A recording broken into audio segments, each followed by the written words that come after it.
started. Cheers for that. Yeah, Welcome back. another Second episode. Not much has changed. We won't lie. It's the next day. It's the very next day. So news wise, I don't know when this will be coming out, but it's we do have the Taylor May news. there is Taylor May news, which we might actually get into. Yeah. So his knee injury is actually a lot worse than Panthers expected. first Yeah. thought. Yeah, it was a torn ACL. So originally, I had it written down as potentially back round one, because at the time it was just a knee injury. It wasn't anything that they really knew the full extent of. And today, ACL confirmed. Gone. He's done. Bit of a loss for the Panthers. Huge loss, yeah. And yeah, I mean, you know, people online are pretty ruthless, making a fair few jokes about the whole suspension thing, and you know, It was bound to happen. he should. What was it? He should postpone his ACL injury Postpone for the it. Fans. Yep, for the fans. Shit like that. It's pretty funny. Not gonna lie, but you know, it sucks for him. You never want to see This is why I've never been a big fan of the preseason games, just because stuff like this happens. stuff like this happens. I Yeah. see the pros and cons. You got to get your players, they make gotta sure get they're fit. fit and ready. But you know, you don't want to lose a starting player for the whole season before the season started, kind of thing. Yeah. Happens a bit more often than we'd like. Don't want to ever see anyone get injured, but obviously ACLs are one of the worst ones. And hopefully he has a good recovery, and can come back still in good form. He obviously missed the season. He'll come back the next season where they'll be losing Stephen Crichton. Yeah. So the back line will be switched up a little bit there. And hopefully he can come back and give them that spark they need. But we'll probably get onto that a bit more later, assuming we get to Penrith in this episode. But we're going to start with Manly off rip. Good old Manly. Good Manly Seagulls. So go to their signings. They signed Kelma Tuolangi from the Tigers, Ben Condon from the Cowboys. Cooper Johns is on a training trial. I don't know if that's been upgraded at any point, but when I wrote this down, it was training trial. I think it still is. And same with Nathaniel Roach. He's also on a training trial from the Eels. Pretty standard. The Tuolangi signing, I think, is actually pretty good. He's a decent player. He's a good player. I was pretty upset the Tigers didn't go, especially since we're also letting go Garner. I mean, we signed properly, but again, we'll get into that. But yeah, Tuolangi, Cooper Johns is okay, but it's a training trial with Nathaniel Roach, so they're not guaranteed any spots there. And Ben Condon from the Cowboys, I'm not 100% sure on his quality and his career so far. I don't think he's played a ton of games, has he? He's only played 12 games. Yeah, so it's still early doors for him. See, on the signing front, it's really Tuolangi is the big signing there. Other than that, it's nothing too major. And the losses, so they've lost Kieran Foran to the Titans. Dylan Walker's gone to the Warriors. Martin Tapau was signed by the Broncos, and Andrew Davey was signed by the Bulldogs. I know for them, Tapau's not the biggest loss. They didn't really want him, so that's not the end of the world. Kieran Foran had a solid season, was doing pretty good. Schuster to the halves, I'm going to assume at the beginning. Yeah. See how that goes, that little experiment. Pretty sure they got people waiting in the back wings for that half spot to open up. And yeah, Andrew Davey, Dylan Walker, they're just kind of, I wouldn't say filler players. Dylan Walker was actually pretty good. But he's not a star. He's not a major loss for them. No, he was a good, solid, all right player for them.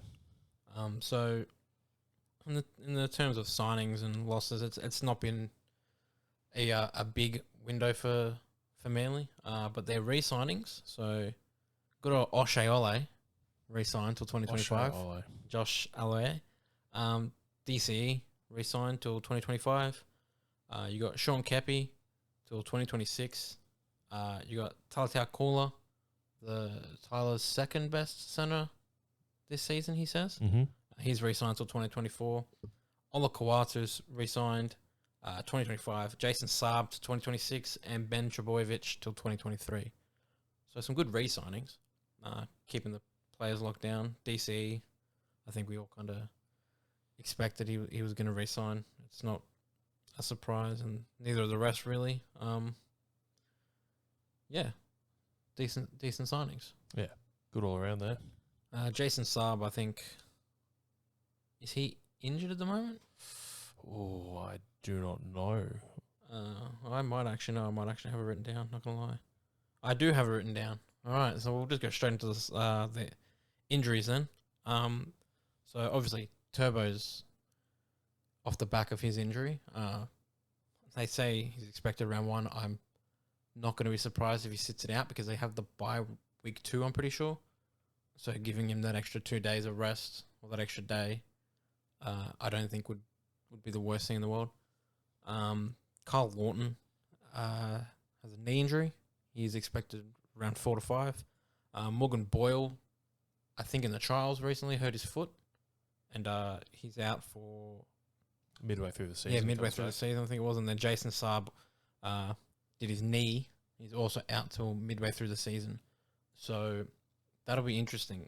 I don't know what their depth is like in the backs in terms of wingers and that, because obviously if Turbo were to get injured, you'd assume Garrick would go to the fullback.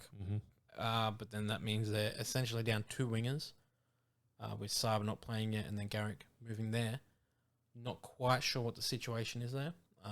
Maybe Ben Trebojevic will go to the centres at some point, but other than that, I'm not 100% sure on their depth.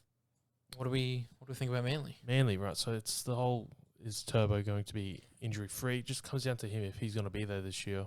How many games he misses. That is definitely a big question. If he is on, he is the best player in the comp. He's better than Cleary, even though they play different positions. He's better than Cleary. If he can replicate the 2021 season he had. Exactly. I was going to say, we saw what he did, where he comes back having not played a few games and then pretty much put the team on his back and carried them. It was amazing to watch. Yeah, him, Saab, and Garrick all had like 20-plus tries. Yeah, he got up there for total top try scorer too, didn't he? In that short amount of time that he had. So he made Jason Saab actually look like a good player. Yeah, I know it's not easy to do. No. Saab's all pace and hype. No, I don't want to say no talent, but I think he gets by a lot on his 26 tries that year for Jason Saab. He scores when Turbo's there. Garrick similar, but Garrick at fullback's not terrible. So their season I think heavily weighs on Tommy there. Kind of like how I said with Broncos and Reynolds. If Turbo's out for 6 or more games, I don't think, from memory, I don't think I have them in my 8. They're not in my prediction. They're not in my top 8. I did go through I saw my list, by the way, and while listening back to the last podcast, we were talking when we got to the Dolphins.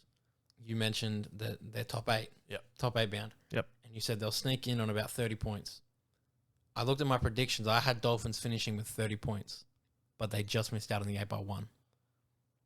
So, without even realizing what I'd done, we're fairly close to what we've predicted there.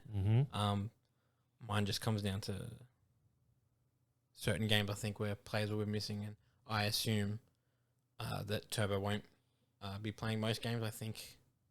I don't want it to happen, but I do think he will get injured again. I think he just tries too hard to carry that team, and he ends up just straining the injury. It's a real shame, too, that he can't string a healthy season. It is, especially Origin period, too. He's so good in that Origin team. Since his last full healthy season was 2018. Yeah, it's going back 5 years and now. as a player too, that's got to be frustrating. Frustrating, disheartening. Like you just want to be there. You want to be able to play. You want to do your best, and then you just keep getting fucking injured. And at a certain point, you don't know what to do. Like if you just keep getting injured, at what point do you say, look, maybe my body just can't take it? I either tone it down a bit, take a different role, or just retire. That kind of like. Yeah, it's unfortunate. You get those players who, no matter what they do, from young, they just suffer horrible injuries throughout their career and just shortens their playing career. And it sucks when it happens, especially to one of the stars of the game. Everyone loves to watch. It's a bit rough. It is. So, yeah, I think out of the top 8. Yep. I don't think it'll be like a bottom of the 9, No, but they'll finish like 9th, 10th, 11th. yeah, I don't Close. think they'll Miss out on make a it. couple of points. Again, we'll do our predictions at some point. We've got time.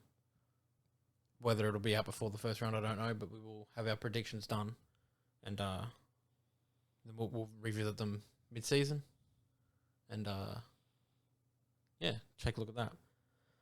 So we'll move on to the Melbourne Storm. Oh, Melbourne Storm. The Melbourne Storm.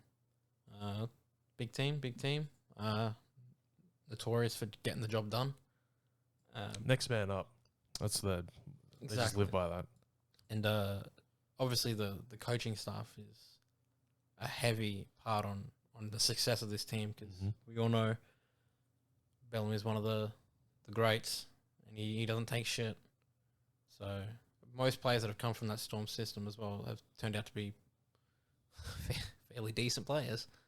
So we'll go to who they've signed. So they got Eli Couture from the Warriors, Tarek Sims from the Dragons. They've signed Aaron Penne from the Warriors, and they signed someone who I'm not too familiar with, Joe Chan from Catalans over in the Super League.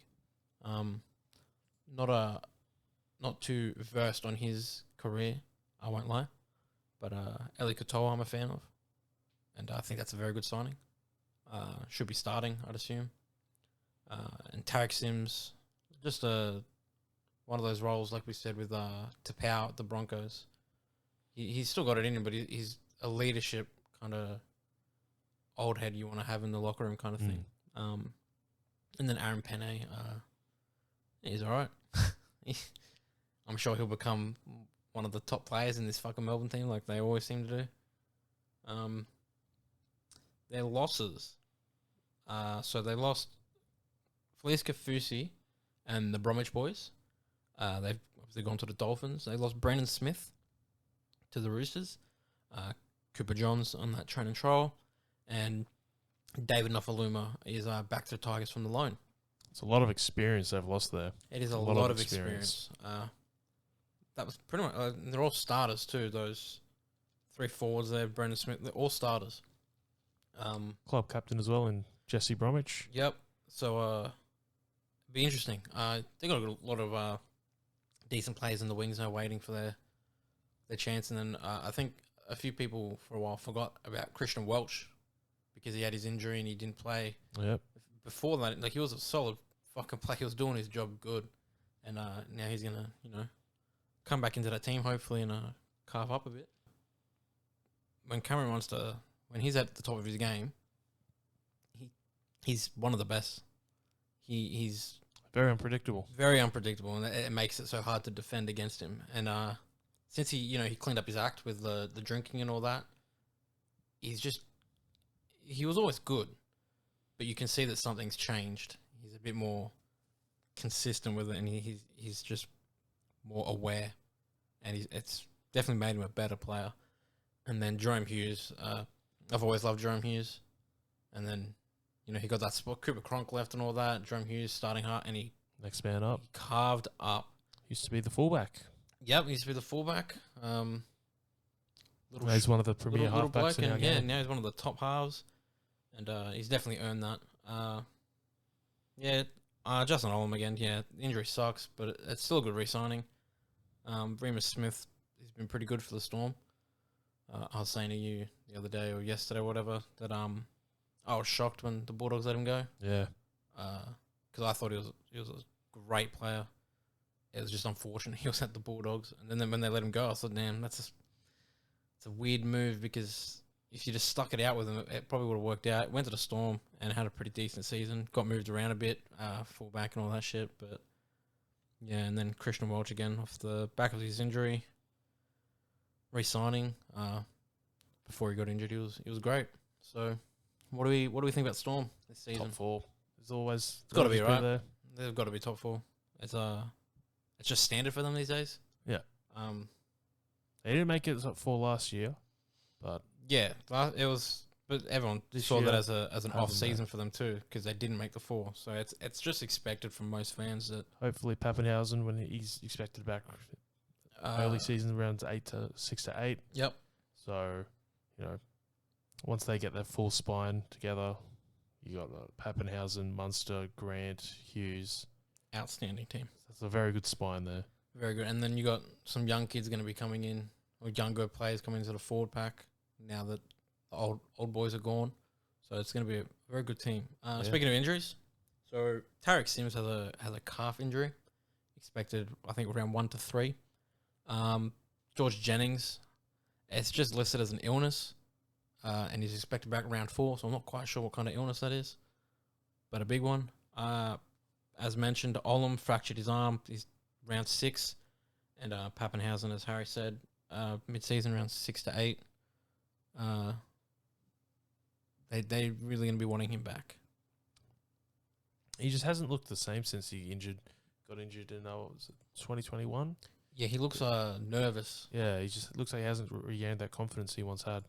And then with obviously the knee injuries and all that, the HIAs he suffered. Yeah. It really looks like it shook his confidence a lot, and just hope he can get back to form before that, because he was very exciting to watch. I hate the fucking way he runs, but it just looks weird. But he's exciting to watch. So I top four, I think, for Storm. Yeah, it's too good. For years now. Good. For years he'll now, get this team clicking. Not a top 4 finish is a disappointment for that club, and I'm sure they consider that as a bad season if they don't finish top 4, which is the mentality every club should have. Unfortunately, some clubs just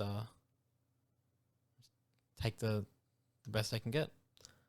We'll move on to the next team. Speaking of teams that kind of just go on by, the Newcastle Knights. Oh, here we go. I don't even know what to think about this club sometimes. We'll just go into the signings. So they've got Adam Elliott from the Raiders, Big Jack Hetherington from the Bulldogs. They've got Jackson Hastings from the Tigers and Greg Marju from the Titans. How's that for a pickup? Hastings. Yeah, Hastings pretty good. And I think they also signed Tyson Gamble. They did, yep. So 2 halves. That's an interesting call. I think it might have something to do with their little Ponga experiment and whether it works out or not. I think they've signed more players since I last wrote this down. But from memory, I think they might have signed another fullback. But not 100%. And yeah, they got Greg Marju, who's, I think, a good winger. Had a pretty good season with the Titans. Kind of unexpectedly, I guess, because it's the Titans. And Adam Elliott, good player. Hetherington's good, but untrustworthy. You don't know what you're going to get from him. Yeah. Seems to very easy to get under his skin, and he's just reckless. Doesn't think things through by the looks of it. And then Hastings is painful as a Tigers fan, seeing Hastings leave. Doesn't make sense to that move. It really, I don't understand why they're holding on to Luke Brooks. I get that he was injured and all that shit, and Knights wanted Luke Brooks. They wanted Luke Brooks, and we said no, have Hastings. How does that make sense? Hastings, when he played, was one of our best players, and then we could have had a Hastings, fucking Adam Dewey, halves parent. Oh, brother. But look, it happened. I read somewhere. I don't know the validity of the story, but I read somewhere that Hastings and Bateman don't get along, and that's a contributing factor as to why they let Hastings go. So I don't know how much truth is in that, but that's what I'm hearing. Hastings just can't seem to stick at one club for too long, can he? Seems to just be doesn't seem to make friends at the clubs he goes to, does he? Moved him from the Chooks, left Manly after that weekend at the Gold Coast. Yeah, that was whatever happened there with DCE and all of them. Went to the Super League, proved himself over there. Obviously didn't make any friends if him and Bateman don't get along. No, and then it's just played like half a season at West, and he's just the issue fucked off too. already. They played him at lock a lot of the time as well, and I just didn't like it. Yeah, I don't know. Weird. Good signing for them though, for the Knights. Partnering with Ponga in the halves. I don't know how that's going to work out. Yeah, they've already tried the Ponga experiment. It's been tried, and it just didn't work how they wanted it to work. So I don't. And then, I mean, you saw Titans did it with Brimson as well. Chucked him in the halves. I just feel like he's more effective at fullback. and taking him out of that role, it lessens the quality of the team. I don't know who they're looking at their players. I don't know who would be their fullback if Ponga is to go 5'8". Yeah, I'm not sure. That's what I'm saying. I feel like, did they sign anyone that I've forgotten? Lachlan Miller. He got signed, but I don't know if he'll play. I think he'd be the next pick. I feel like he might have been signed to play in that fullback role in that while that little experiment's going on. Whether it sticks, I don't know. I feel like it's one of those things that where if you're going to do it, you have to commit to it. Regardless of whether it's stinky or not, you have to commit because you can't just keep switching up your team like that and expect them to fit. Like, it's too many changes. It just doesn't work. So we'll go through who they've lost. So they lost Mitch Barnett. He went to the Warriors. Edric Lee and Anthony Milford went to the Dolphins. Momaseo went to the Eels. Tex Hoy, Jake Clifford went to Hull FC. Suasa Su went to Hull KR. Two different teams, apparently. Yep. The Pasami Saulo went to Raiders, and David Clemmer went to Tigers. Chris Randall went to Titans, and Max Bradbury went to Sharks. Some big losses there when you think about it. Clemmer, Randall were pretty big losses there. Mitch Barnett, I'd say, was a big loss. The others are, they were there. Yep. They were definitely Knights players, and that's the best I can say at the moment, I think. They're just filler players. Yeah, they're just there to make up the numbers, fill out the bench for injuries and that. Not to say they're bad players, but, you got to be an above-average player exactly. to make it you have to be to the NRL. At least somewhat good at what you do. So, yeah, they're the losses. I think the signings kind of make up for the losses with Elliott, Hastings, Marju, Hetherington. As much as Hetherington likes to get himself in trouble, he's a solid player when he plays. And yeah, the losses of Barnett, Clemmer, Randall really are the big losses. I think it kind of counteracts itself. And then the injury, so Jack Hetherington is kind of got a shoulder injury, I think, expected back round 1, and then Matt Croker is suspended for 2 games. But other than that, they're all good and clear. Everyone else is fit and healthy as far as I'm aware, unless anything's been changed in the past 2-3 days. Yeah, what do we think of the Knights? How's this fucking second experiment last. going to go? You're calling second last. So you got Titans last and then Knights. Okay, that was a bit harsh. Knights will finish like 13th, 14th, because there's one other team that I think has the potential to get the spoon. But we'll get to that team later. Yep. But I think the Knights, I just don't think the Ponga experiment, I hope it works. I wanted to prove me wrong, but I also saw I think Billy Slater say Ponga's just been I feel like Ponga's just been coasting. Yeah, he's just been getting by. I'd say being average, but again, I think his confidence is kind of shot. He just doesn't seem like the player he used to be. I'm not 100% sure what's changed there. I did see Billy Slater say, regardless of how he goes this season, he'll be picked for Origin. Well, that'll do him some confidence. He said he'll still be picking him at fullback, regardless of if he's playing the halves or not. So you got that going. Obviously, unless he has an absolute fucking rotter, he'll be looked at as a fullback for Origin. So Queensland fans need not worry. You got that locked in. He seems to play all right for Queensland, regardless of how he's going in club form. A bit like his teammate, Gagai. Yep, Dan Gagai. As the Origin, it just brings out a different kind of beast in people sometimes, doesn't it? Yeah. So, yeah, and then they've re-signed Ponga till 2027. Leo Thompson re-signed till 2025, and Phoenix Crossland re-signed till 2025. So, Crossland, is he a half or a fullback, primarily? Using him off the bench last year as more of a dummy half. Yeah, so I think he can... He's got that versatility where he's probably got that spot locked in a little bit. He doesn't seem to be too bad of a player. Nothing special, but still he does his job well enough to keep getting picked, so it must be good. Yeah, and then you look at the rest of the team. You got good old Jaden Brayley there. You got Frizzell, Gagai, as we mentioned. They did lose Clemmer, but they've still got Saifidi boys. So it's Bradman Best at centre. Hopefully he can, Best. also stay healthy. Yeah, so he came bursting onto the scene. He did, didn't he? It's out of nowhere. Very strong boy. Can't stay healthy. Yeah, it's an issue with some players these days, isn't it? Young players. It's a shame. It's a real shame.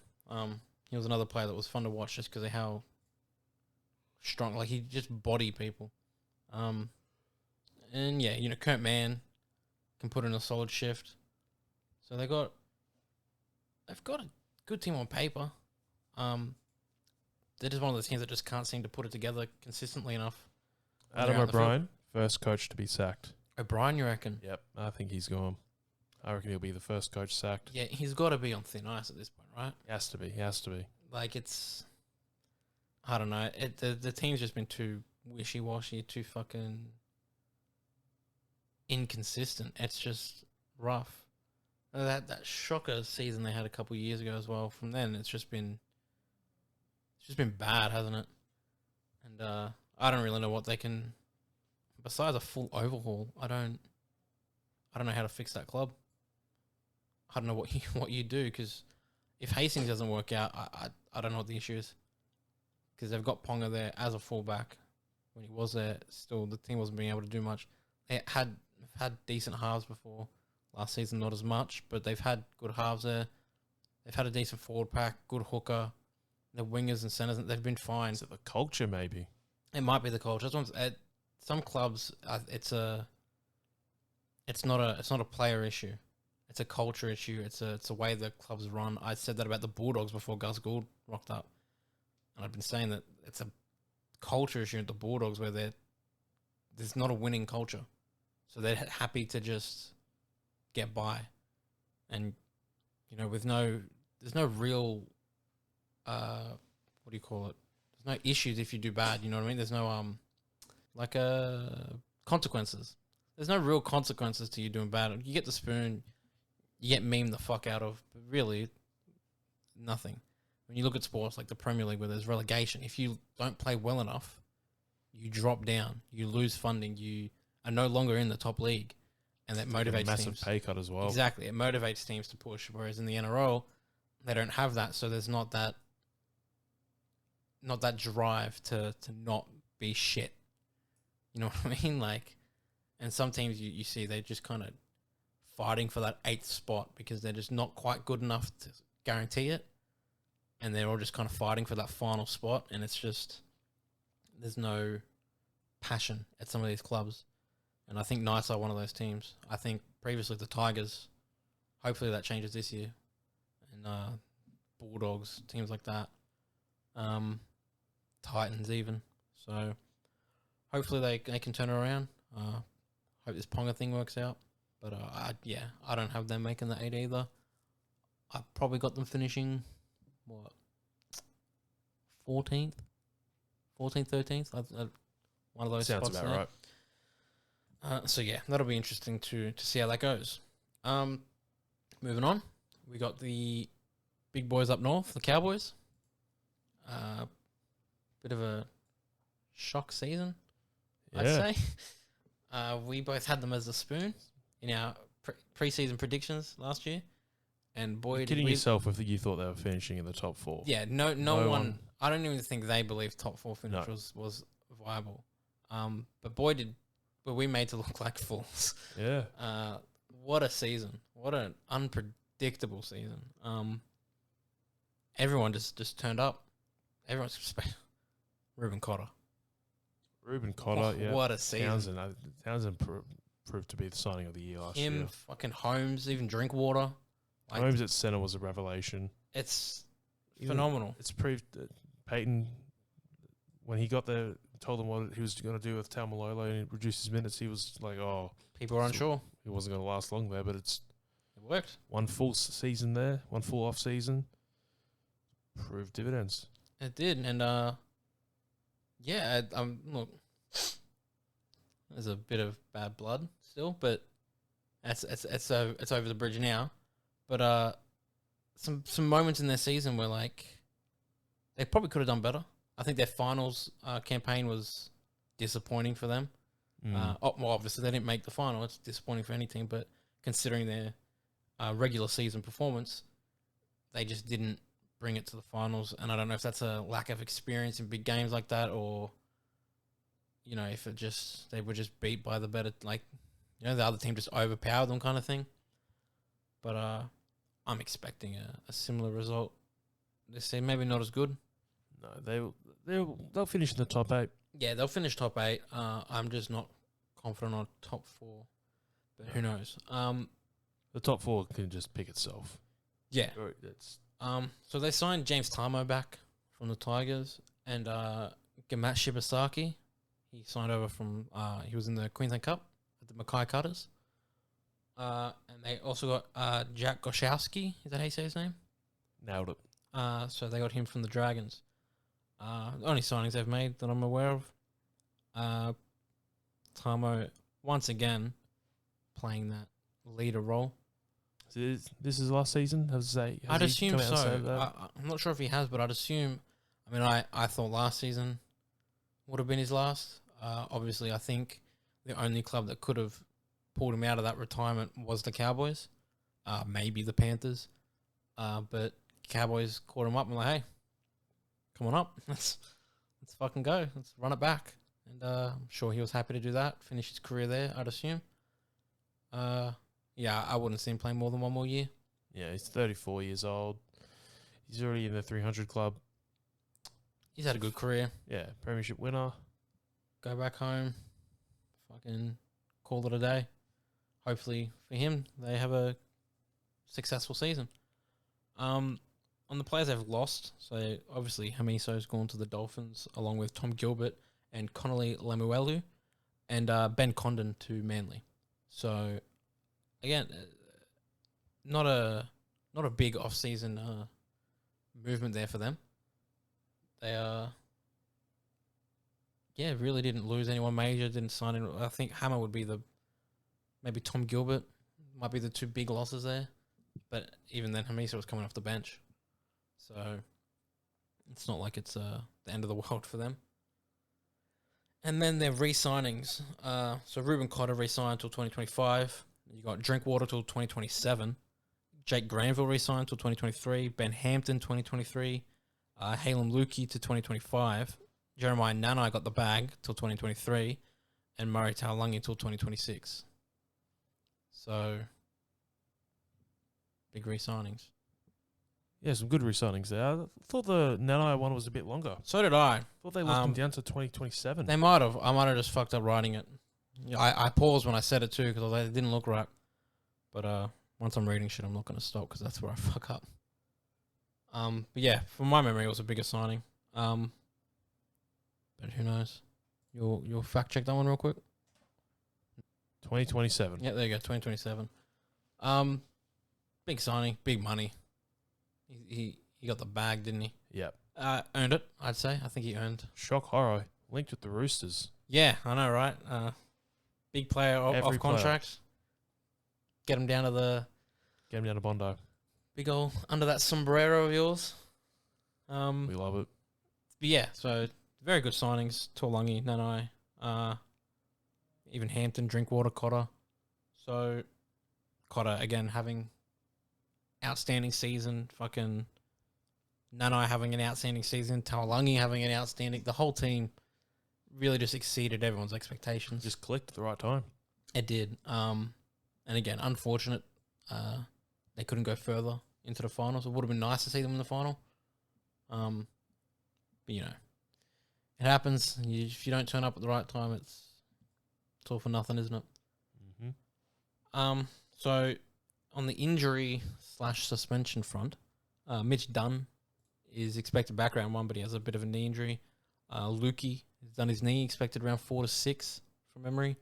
And Luciano Leilua is going through the whole no-fault stand-down policy for his little, I think it was domestic violence situation he had. So who knows when that's going to be sorted out. It's a a big loss. He's a very good player. Just fucking did a dickhead thing, I guess, or allegedly, I don't know. So yeah, nothing huge there. Mitch Dunn, Lukey featured. I don't know how often they featured. I think Lukey, he's a edge forward, isn't he? Yeah. I think he played a decent amount. Him and Leilua kind of on and off. So yeah, Cowboys top 8. Top 8. Yep. Surely you'd expect they're in the so. bottom half of the top 8, but I'm they definitely hoping. make it. Not I'm top hoping 4, that though. last season wasn't just like a fluke, and that they go back to the Cowboys that were where they're kind of scraping the bottom of the 8, like just getting in kind of thing. I hope the form that they had last season is form that can continue. It's good seeing a team like that do well. The fans love it. The fans are pretty loyal as well up there. So yeah, hopefully they can replicate it, stay in the 8, become a regular team in the top 8 for the next couple of years. Let's hope so. All right, I think we'll do 2 more teams. We're at about 40 minutes, so yeah. So we'll go on to the Parramatta Eels. Runners up. Runners up. I will say when I've written all these down, and I've personally, just for myself, given each team a rating for their off-season movement, and I have written down Eels as a D+. And I know they signed Josh Hodgson. We'll go through it real quick. Jermaine Hopgood. They signed Momaseo from the Knights, Jack Murchie and Dejan Arce from the Warriors, and Matt Dury from the Bulldogs.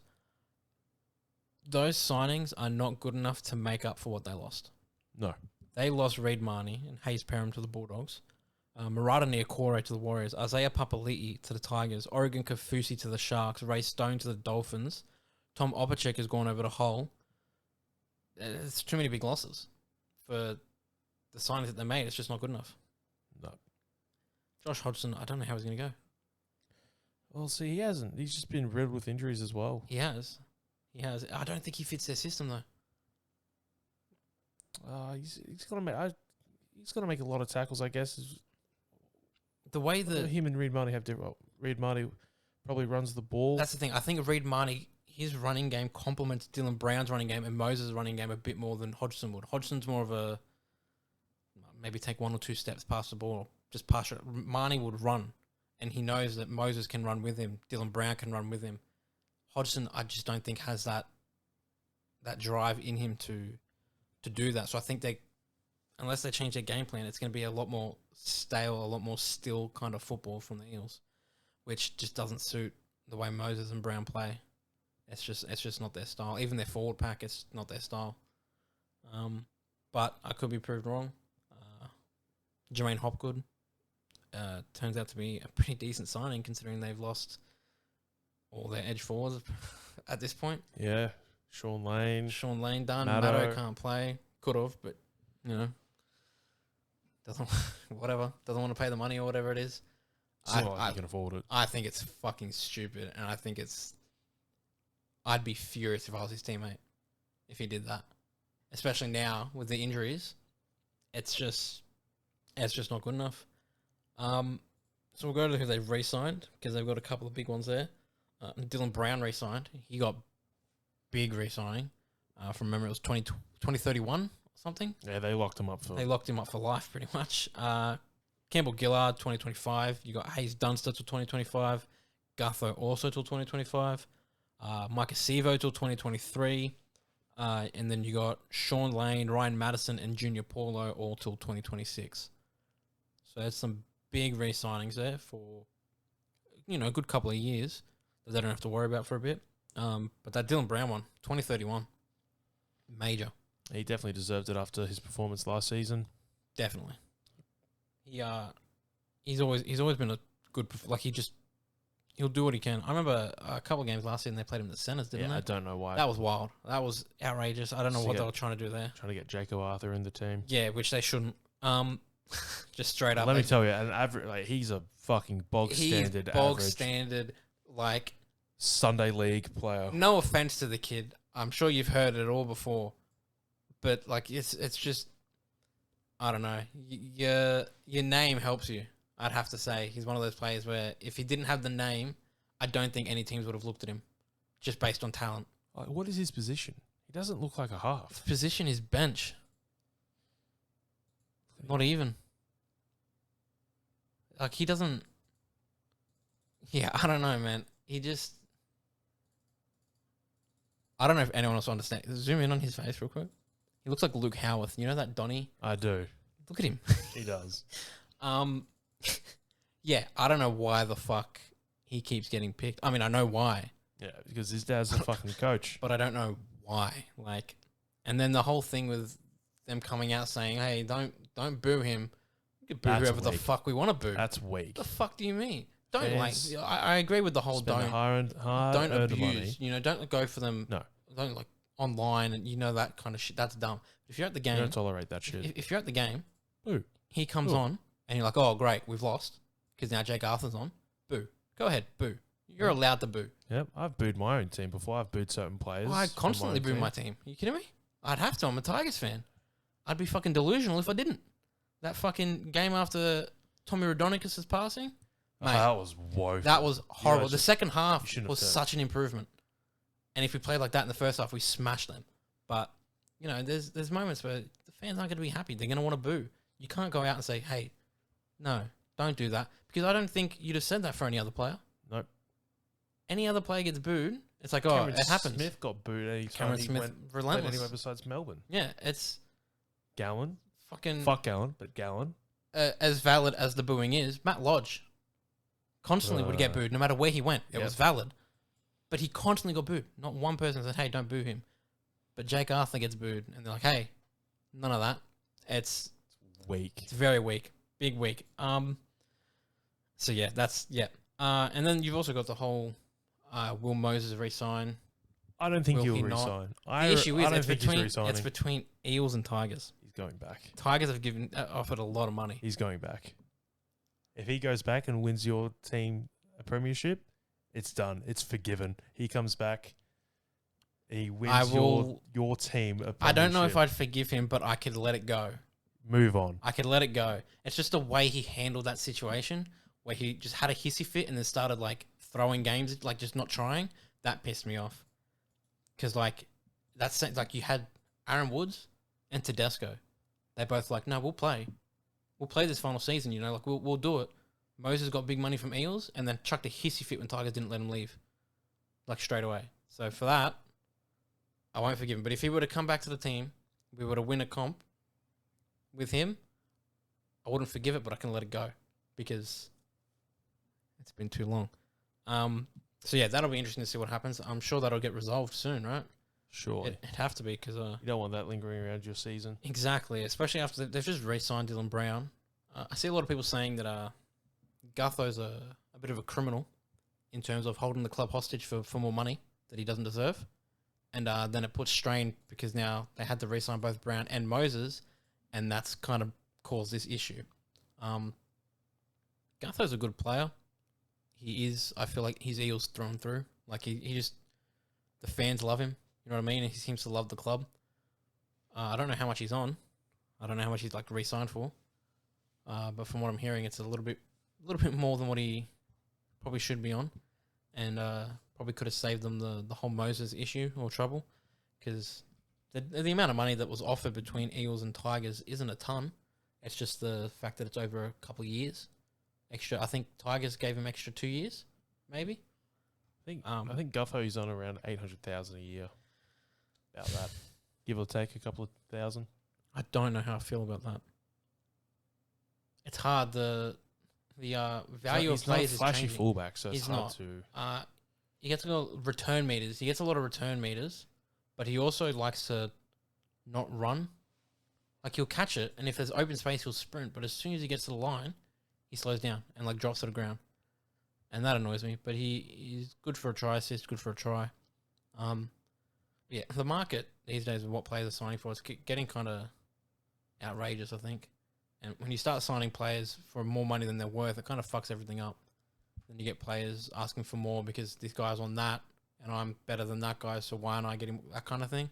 Mm-hmm. And that's the issue with all that.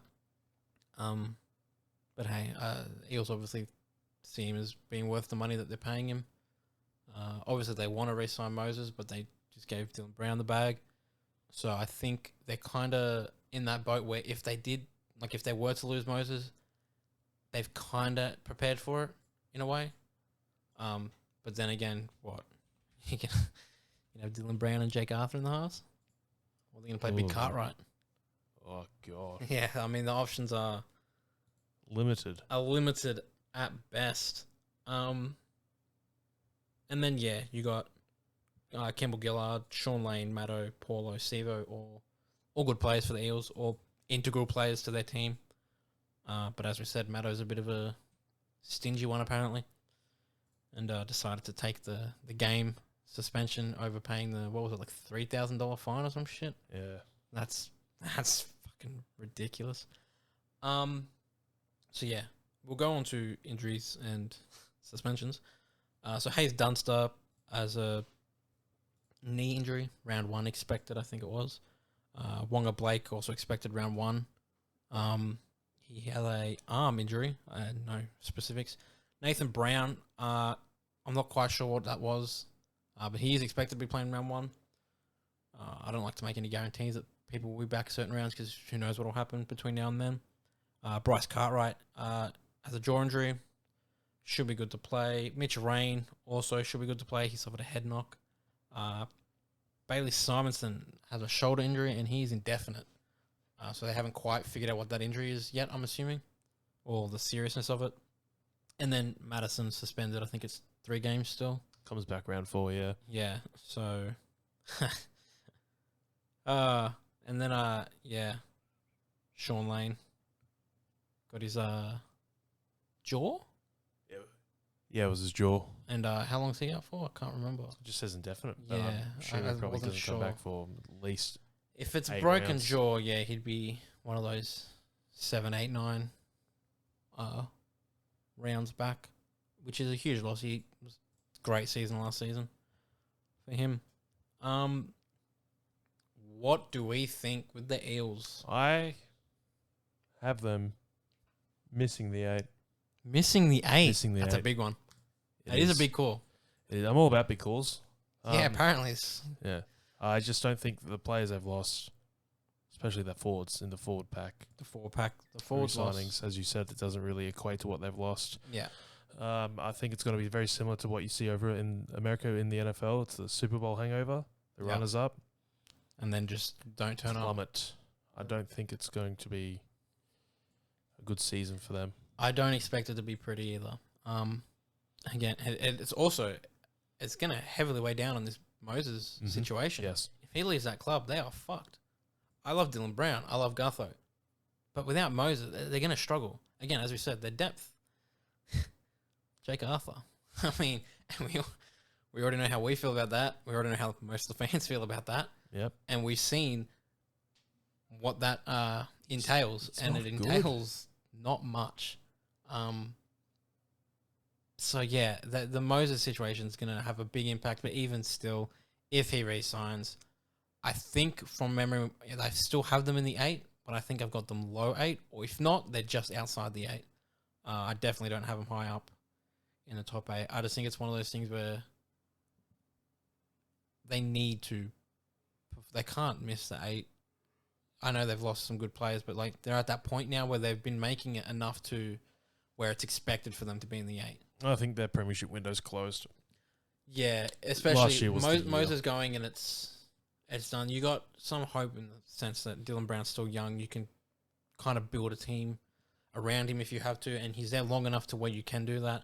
It's just whether he wants to stick around for that period where they're rebuilding, because everyone knows the rebuild period is shit, and it can be rough unless you get lucky, and you know you got a lot of young guns coming in that turn out to be outstanding. The rebuild period's rough, and I think that's what they might need to start doing. They've already gotten rid of Marnie and Papali'i and all that, so the rebuild, if they lose Moses, might be the play.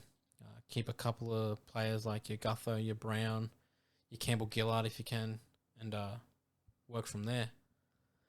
But yeah, it'll be a long season for them. definitely long one. Definitely one I'm gonna keep my eye on to see just how they deal with everything. And I think we'll go one more team. Yep. Get into it because it's slightly relevant for today. It's the Penrith Panthers. Back-to-back premiers. Back-to-back premiers. Looking to three-peat. Lost to St. Helens Saints. Pre-season. It's pre-season, but, it's fine. They lost. Big We injury got to news take to any Taylor Penrith May. loss we can. Taylor May But injury yeah, is just- Taylor May obviously the big one. Just today confirmed ACL, as we spoke about at the top of the podcast. Big loss. What is their depth and the on the winger front there? I'd say it's pretty good. That he's a prime example of next man up as well. Came onto the scene last year. He was, yep. Yeah, I'm sure they've got someone hiding out there that they can just slip right in, and in that Penrith system, But all those bring players, someone up from the younger team. yeah, all those players seem to just fit well together. It just works out for them. They have made 4 signings from memory. You got Luke Garner and Tyrone Peachy from the Tigers, so Peachy's back. Peachy is back. At the Panthers. Zach Hoskins from the Broncos, and another player who's back in the league, big Jack Cogger from Huddersfield. That was one I just didn't really. Jack I never Cogger. thought I'd hear his name back again in the NRL. I'm not gonna lie. I don't remember who that is. I think he played for the Knights before he left for Super League. I could be wrong, but I think that's where he was. Yeah, he's come Yeah. over from Huddersfield. Was it the Knights? Yeah. Knights and Bulldogs. Yeah, so he's a half, isn't he? Yeah. Yeah, so Luke Garner, I think, is a fairly decent signing. Another Tigers boy. He was moved around a bit. Played on the edge and then played in the centres whenever we needed it. Surprisingly, did okay in the centres. He's one of those players that he was always able to do his job. But now in this Penrith system, I'm assuming he'll slip into that left side where Kickow was. Yeah. Because he can play on the left or right. He's pretty good like that. So I'm assuming he'll just go on to that left side with Luai, Toto out there on the wing as well. And yeah, I think he'll shine at the Panthers. He was doing good at Tigers, but the team was it's the Tigers. So with a bit of a better team around him, hopefully he can show what he's made of. Yeah, he's going to be scoring a lot of tries this season. Yeah, Chuck him in your I'd hope multis. So, yeah, First try scorer, Luke Garner. he always finds a way over that line, unexpectedly. I remember watching a lot of Tigers games and just like the one where he ran the field pretty much. I was like, oh fuck, cool, all right. Garner running the length of the field, almost just score a solo try, and then the next week he'll be fairly quiet. And it's like, oh, he's got it in him, but I think we'll see if that was a team issue or just how he is as a player. Yeah. And the players they've lost, a couple of big ones. So they've lost Robert Jennings, Sean O'Sullivan, and Isaiah Katoa to the Dolphins. They've lost Appy Coruscant and Charlie Staines to the Tigers. Viliama Kickow obviously gone to the Bulldogs. Jermaine Hopgood to the Eels. And the Christian Crichton was unsigned by them, so he's kind of floating around out there, I think. Who, in hindsight, with this Taylor May injury, might have been one to re-sign, but who knows? So yeah, some big losses there. 3 of them to the Dolphins. Another half that I'm not quite sure how he's going to be a starting half in Sean O'Sullivan. I don't think that's a big loss for them. Robert Jennings, again, I also don't think it's a big loss. Great player, but towards the back end, I'd say. Just not like he's super old or anything, but he's just not as good, I guess. You know what I mean? Like, he just hasn't got that in him anymore. Mm-hmm. Yeah, Coruscant, big loss, very big loss. One of their better players last season. Really helped control that team. And then Charlie Staines, another one who, in hindsight, they would have liked to not get rid of, I think. Yeah. But that happens. Kickow, huge loss. Big game for the Bulldogs. And then, yeah, Hopgood wasn't I don't think, a major feature of the team often. he played a few games during the Origin period for them. Yeah. But from what I saw on the trials, from what I've seen, He looks like a he's gun. looking pretty fucking good, and he might get a starting spot. Who knows? And then re-signings. He'd have to get a starting spot. They don't have any edge forwards currently. True, they don't, do they? First couple of rounds. Yeah, he's starting. He's got kind it of there. fucked. He would be starting, and hopefully he locks it down. locks makes it his down. own. Yeah. So re-signings, they've re-signed Cleary. Obviously, it's no shocker there. Till 2027. Dylan Edwards till 2024. Mitch Kenny till 2024. Taylor May till 2024, and Isaac Tago till 2025. So teams obviously locking down their better players. Yep. Making sure that other teams don't try and poach them. Probably kind of trying to keep them away from Roosters or Bulldogs at this point. Well, it's not working. They seem to be the teams. They're still losing all their good players. They are. They've lost a couple of big players there. And the signings, you know, you'd think from a team as prolific as the Panthers, they'd be able to pull in a bit better signings, but maybe they didn't want to. Maybe they got what they wanted, and they've got a plan. From their development. Gus Gould did a good job there. He did, and I trust that they know what they're doing. Fuck Ivan Cleary, though. Fraud coach. Whole system's fraudulent. Nah, they're trash. And their injuries and suspensions, only two. Liam Martin is got a knee injury, but should be back round one. And then Taylor May obviously was suspended, but now has that season-ending injury, so that suspension will be served when he comes back next season. And for the fans as well. For the fans, yeah. The fans really needed that one. Yeah. It's just a shame, you know, to lose such an exciting player for the fans to watch. It's going to be real rough. I don't know how they're going to enjoy the season without him. We love it. We love the banter. So Panthers, I've got to ask, but I think we all kind of... Second. Yeah, we all kind of expect a guaranteed minimum top three finish, but they'll have pretty much top two. They won't be as good as they were last year in saying that, but they'll still finish top four. They'll finish second. Yeah, I think it might be a shaky start just due to the change in the teams with like losing a player like Kickout and like Coruscant. I think they're two big roles where it's a bit of a change that just kind of fucks with the vibe a little bit. So they might start off a bit slow, kick it up a bit, see how they go during Origin when they lose Cleary, more than likely. A couple other players, Isaiah Yeo will probably go. Liam Martin, if he's performing, Liam Martin will be in the team. He's a part of that circle Crichton, that they have. So they're going to lose. Last season they lost a good chunk of them. They lost like 6 or 7, wasn't it? Yeah, to and Origin. They went undefeated in that Origin period. So yeah, it'll be interesting to see what happens there. That's where Tyrone Peachy's time to shine, I think. Yep. He'll come into the half spot or something. He'll do his job well. So yeah, we got them obviously obvious top 4 finish. Yeah, you've got the best player in the game, Nathan Cleary, steering the ship there. Yeah. Top 2 finish. Another team. He's my Dally M player of the pick right there. Dally Cleary, player of the year? He'll get it this year. He's due to get multiple throughout his career, but obviously last year he did that horrendous tackle on, was it Dylan Brown?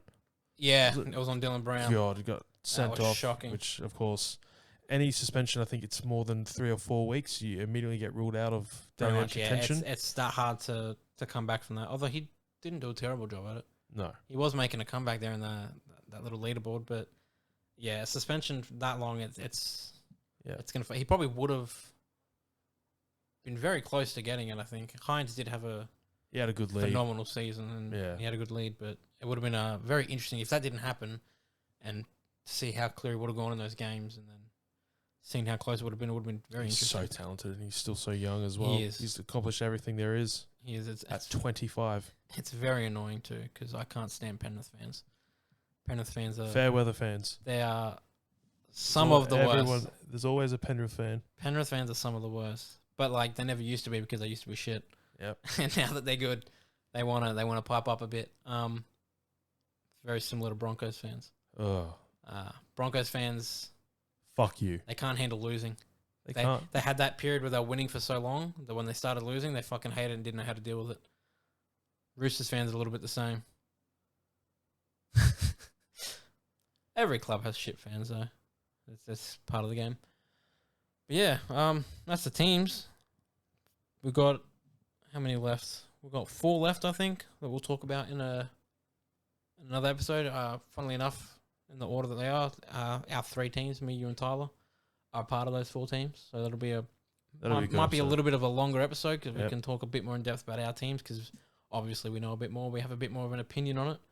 And then the Dragons, but that won't take long. Next. So yeah, do you want to do a top 10 or anything, or? Yeah, we'll give the people a top 10. All right. So what position will we do today? I think we'll go to the hookers. Hookers. Because hookers is a good position. So yeah, same as last episode. Got the list from 4 people. Top 10, add the points up, all that. In this one, only 2 players didn't make the list. So there was 12 total hookers named. 2 didn't make the list. So one of them, Tyler had him in 10th, and it was Wade Egan. Yep. God. Yeah, I'm not sure. Fucking Wade Egan. He is a Warriors fan, so that makes a bit of sense.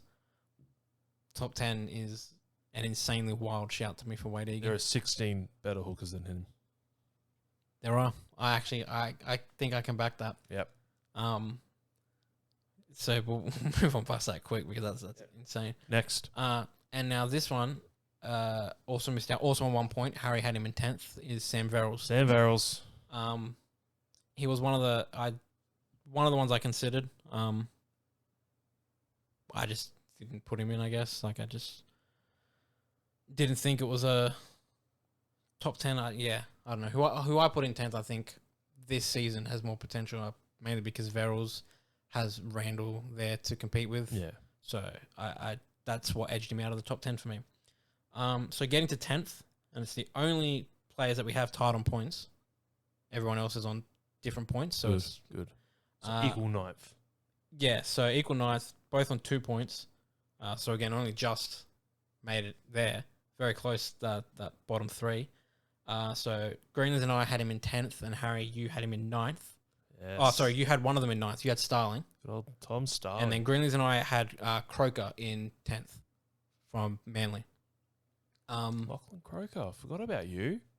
Yeah, again, Starling was another one I considered, but again, his minutes keep getting fucked around. I just can't guarantee that he'd do that. If there was a guarantee that he plays 80, he probably would have made my list. But Croker had a bit of a shock season. I just didn't expect him to play as well as he did last season. Fantasy-wise as well, for Tyler, did pretty good. Had a couple of games where he just kind of popped off, just out of nowhere. And I was like, all right, cool. But I think this season, depending on it does depend on their heart situation. But I think he's a bit more comfortable now. I think he'll come out strong. I think he'll do pretty well, even if the team struggles. In 9th place, only Greenleys and I had him. Greenleys had him in 6th. I had him in 9th. And it is Jaden Brayley at the Knights. Oh, the other Brayley. The other Brayley.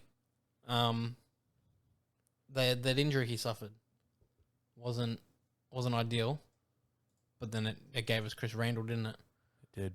And then Chris Randall got his little bag to go to the Titans. Before his injury, Brayley was one of the better hookers in the game. Especially defensively, he was cracked. He was very good defensively. I was a little bit shocked you didn't have him on your list. No, I just forgot about him. I had a brain fade. Yeah, it happens. Greenleys had him in 6th. Yeah, I had him in 9th. So it wasn't too different from each other. But I definitely think he does deserve to be on the top 10 list. So we'll go to 8th. Interesting. Obviously, we've had Manu, who everyone had first, and all that stuff. But 8th place, everyone had in 8th on their list. So everyone all had him in the same spot, and that is Jeremy Marshall-King. The GOAT. The absolute fucking GOAT. God, if I was delusional, I'd have put him higher, just purely based on my love for him. But yeah. I'm a bit more realistic, and I think 8th was a good spot to put him. Yeah, that sounds about right. And obviously you all agree. So he's finished on 12 points there. One of the Bulldogs' best players last season. He was. It's not. It wasn't hard to be one of the. It wasn't. Him, It was Burton, really Adokar, yeah. maybe Max King But could have been there. I think Marshall King is a little bit slept on. I think he's underrated. He's underrated. I think people are starting to recognize now that he's actually a pretty good player. I think again it might be a struggle with the team that he was on, the Bulldogs. There was times where he would get taken off for no apparent reason, or he wouldn't start, and I don't know what that was about. But yeah, I think whole new team. He is, I think, their best player on that team, based on form at least. And I think he'll do a real good job up there controlling that team. I think it's going to be a very interesting season for him. And yeah, everyone else has him in the same spot, so I think we've all kind of nailed that one. And it's put him in 8th, exactly. So that one all worked out. Do you like Marshall King? No, Marshall King, yeah. As I said, bit of an underrated player. Got a good blood. Good blood there with the Marshall blood. Exactly. Rugby league heritage there. It's a shame I didn't get to see them one last time together on the same team. I thought when Benji was moving to, I thought he was going to go to the Bulldogs. There was talk of him going to the Bulldogs to play with his brother in that final season, and then obviously he didn't. So we'll go on to 7th place. Now all of us had this player on the list. We all had him fairly similar spots because you, me, and Greenleys had him in 7th, and Tyler had him in 9th. That is Blake Brayley. The better Brayley. The other Brayley. Better Brayley these days. A couple of years ago, you just said the other way around. Not by much. Not by much. They were both at the Sharks, weren't they? Yeah. And then Jaden left, and they stuck with Blake, and I think it was a good option for them. Not to say that Jaden's wasn't have been a good option. I just think Blake's a better fit for that team. Yeah, he's been pretty consistent, pretty good over the years. He has been. Last year, I think, was a good breakout year, if I'm not mistaken. Yeah. Cronulla team just played really well, but yeah, his play from dummy half. It's outstanding, isn't it? It is. And he's still young. So He's still 24 years old, yeah. So, and then, what, is he New South Wales? Yeah. Yeah, so the issue with New South Wales, we've got a lot of hookers for New South Wales as well. Yeah. So he's got competition, but I think I genuinely won't be surprised if I see him in the Origin team in the next couple of years. I think he's that good. Obviously, there are better hookers at the moment. That's why we've had him in 7th. But give it a couple of years, and I would not be surprised at all if he's the starting hooker. Up to the top 3. Yeah, I wouldn't be surprised at all. Yeah, so we all had him. Us three had him 7th, Tyler had him 9th, so it's all about the same. I still think he's also a bit underrated. I still think he's underrated, yeah. He getting more recognition again after the season he's just had and all that, but still I think he's underrated by a good chunk of fans. So 6th place, Brayley, by the way, 14 points he finished on. 6th place, 18 points. 3 of us had this player in a fairly similar position. And then one of us had him, so Greenleys had him in 9th. And Tyler had him in 5th. And you and I had him in 6th. And it was Brandon Smith. The cheese. Big cheese. Wombat cheese, hectic cheese, shredded cheese, you name it. Just an all-around sick cunt, isn't he? He is. Yeah, he's a solid player. Obviously, at the Storm, he was stuck a bit behind Grant, but came off the bench in that 13 role as well, and did pretty well there. And then he plays hooker, and he's a little fucker. He's a little annoying fuck, isn't he? Especially really up close to the line out of dummy half. You got to feel so he was at the Storm, obviously, when Cameron Smith was still at the peak of his powers and had to ride the bench while he was there. And everyone thought that, once Cameron Smith moved on, Brandon Smith was going to be the heir apparent to that number 9 jersey. And there comes Harry Grant. That little loan stint at Tigers did wonders for him, didn't it? It did. And as a Tigers fan, I'm forever grateful. It was a fun time. It was a good year. It was a good year. It was fun to watch. And I think every Tigers fan is a fan of Harry Grant. And I think a lot of people are a fan of Harry Grant. There's no real reason to dislike him by the fact that he plays for Storm. Storm and Queensland. And Queensland, yeah. But even then, I think... Can't hate the guy. I think my love for him overweighs my love for in Origin. I think I can get past the fact that he's a filthy Queenslander for those 3 games. But obviously, Brandon Smith got the move to Bondi. Yeah, got the big move to the We were in Roosters. desperate need of a very good hooker after Jake Friend. Yeah, it was Just haven't been able to lock down a good replacement. Like, yeah, Sam Verrills was good. Sam Verrills was all right. It's all right, yeah, but he's no Jake Friend. It's Brendan Smith. I'm telling you, the combinations we're gonna have, it's gonna be very. It's gonna be interesting. Close to the line, defender's gonna have to figure out, is Brendan Smith gonna try and burrow in like the little fucking wombat he is, or is he gonna pass it off? And it's gonna keep the defenders in two minds, because if you even hesitate on that line against him, he will get through. He's just strong. And see, it's because he's so versatile as well. We can chuck him in at prop, exactly, lock. If it needs to be done, it can be done. Yeah. You got a few players like that on your team, actually. We do. Yeah. So Brendan Smith has finished in 6th, which I think's a fair spot. Now the jump from 6th to 5th, Smith finished on 18 points in 6th, right? 5th place has got 27 points. Here we go. So it's a big jump. Top 5 is all fairly spot on. I will say finished on the same points. I had to do a little bit of recounting the math because I was almost certain that they were on the same, but I wrote it down differently. But they are both on 27, the next two. So 5th spot, Tyler had him in 3rd, Greenleys had him in 4th, and us two had him in 5th. And that is Robson, big ol' Throbbo. Another breakout season for him. Yeah, and you know this, I've always been on Throbson since when he was at the Dragons. I've been a big believer in his ability. And when the Dragons let him go, couldn't believe it. Thought it was wild. And then he went up to the Cowboys, had to compete with Granville a little bit. But he very quickly overcame that obstacle. And also Ruben Cotter. And Ruben Cotter, true, because Ruben Cotter was playing the hooker. Played there. But thankfully for him, Ruben Cotter can play prop, lock. He can play row, pretty much fullback. Yeah, where you want him to. Coach, he can coach the fucking team.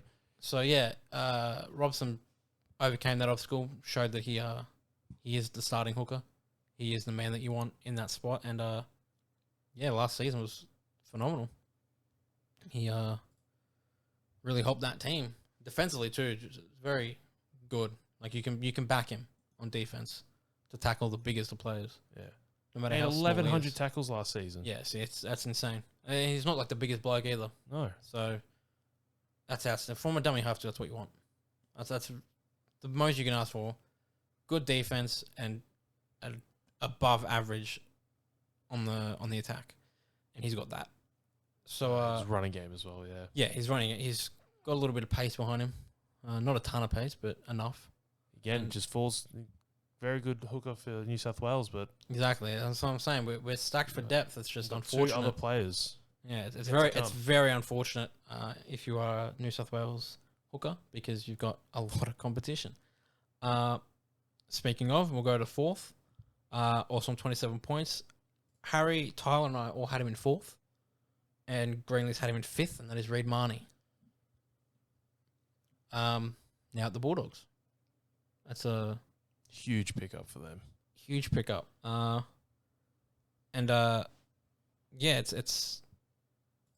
I think it's fair. I think 5th is fair. Again, we all had him pretty much the same spot, so it's obviously unanimous. Yeah. What do you think of Reid Marnie? I love him. Yeah, I really love him. It's a shame that he's not going to play for Queensland. He could have played for Queensland. Could have. Harry Grant. Yeah, exactly. Harry Grant's the competition that he's got. Queensland depth very similar to Reece Robson. I feel like these two, Marnie. Yeah, Marnie Robson. That's why I was just comparing them. They're very similar styles of play. I think Reid Marnie on the Eels, I think because the style of play between the Eels and the Bulldogs is a bit different with their 4-pack. I see the Eels 4-pack's more playmaking. So Marnie, there was a lot more ball movement around in the Eels team, which I think Marnie kind of helped with. He was very good. He's got good playmaking ability, and he's got all these 4s always ready and willing to run off his side and all that. He had a lot of options there. It'll be interesting to see how he goes with the Bulldogs. Obviously they got Kikau and a decent 4-pack. They got Thompson there, probably going to play lock, I'd assume. Ray Fay, they got a lot of good players there. So hopefully he can replicate what he's done at the Eels at the Bulldogs, and if he can, I think the Bulldogs are going to be deadly. Yeah. They're gonna be good. He's such a good player, Reed Marty. Yeah, the only thing I fucking dislike is his white headgear when I'm watching the footy, because sometimes I think it's the ball. That's the ball. And it throws me off sometimes. So now we're into the top 3, all on different points. There are no ties here. Third spot is on 31 points. I had him in second. Greenlee's had him in second. Harry had him in third. And Tyler had him in 6th. And that is Appy Coruscant. 6th. 6th. Oh. I was a bit shocked by that too. 6th? You reckon there's 5 hookers that are better than Appy Coruscant? You heard him, he thinks there's 8 teams better than the Bulldogs. So who knows how that kid's brain works. But the rest of us had him in what I think is a fair spot. Had Tyler put him where we put him, he probably would have been tied or just overtaken second place. Ooh.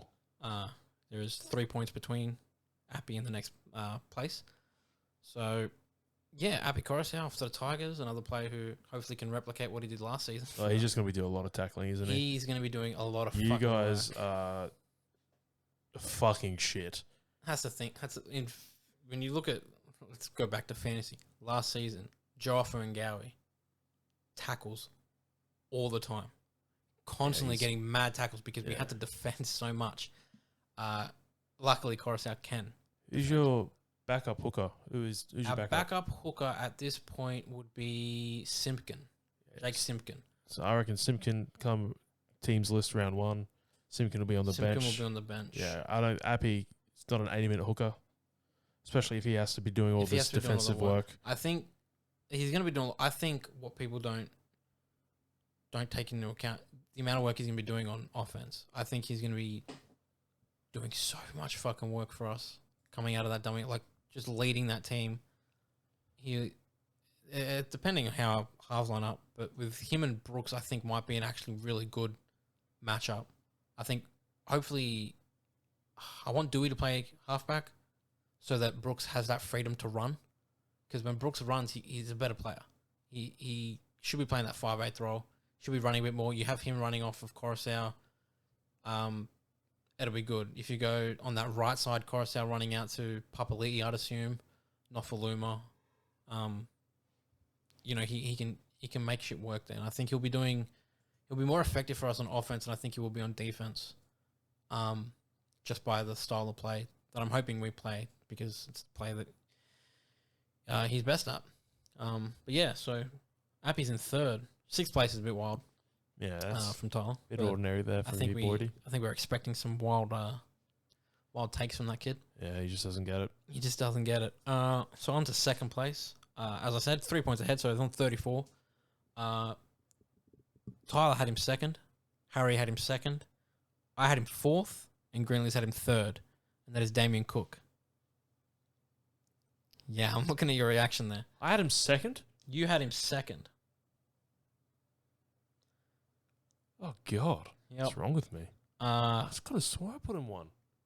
Thought I put him in number So 1. I had him 3rd. So yeah, second, 3rd, and 3rd. So you and Tyler, second best. Which it's not completely outrageous. He's still good. He's not as explosive as he used to be. Oh, We remember those days of. Remember the game against the Storm where he fucked up his knee and then just fucking runs through the team? yep.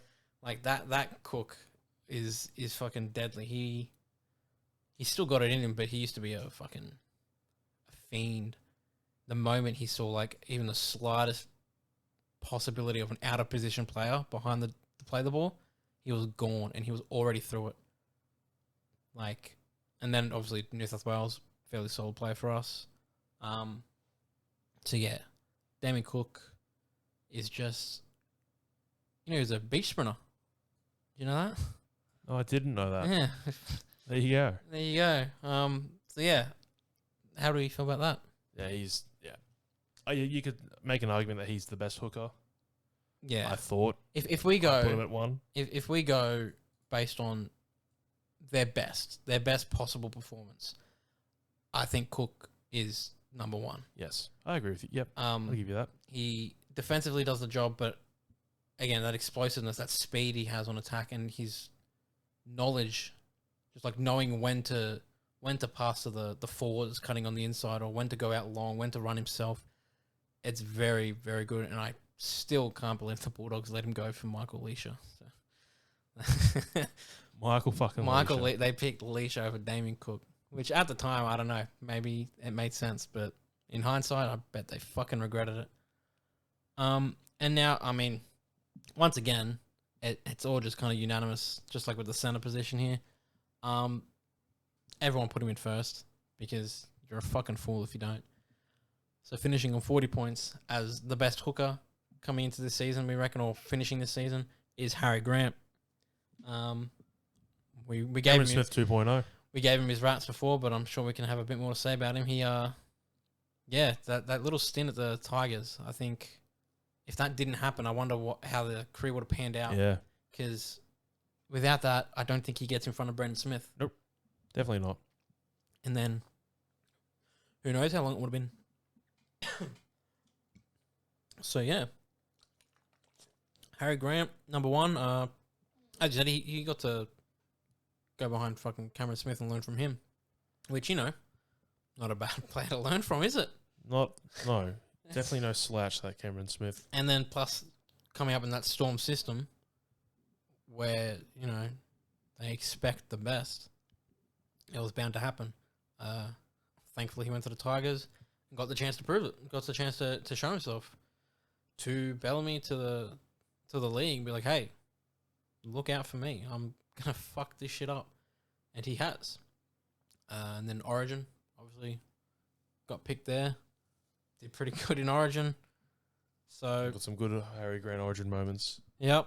And I think it was just bound to happen. I think it was That guy sitting behind us. Sitting behind us in Oh, that. God. Yep, he was loving Harry Grant, wasn't he? Yeah, that was a New South Welshman as well. Yep. It was all good. It was a good time. You knew The result was a bit shit, but it was a good time. You knew just before halftime, game 3, the decider. Yeah. How they looked the shorts, you just knew that they were going there.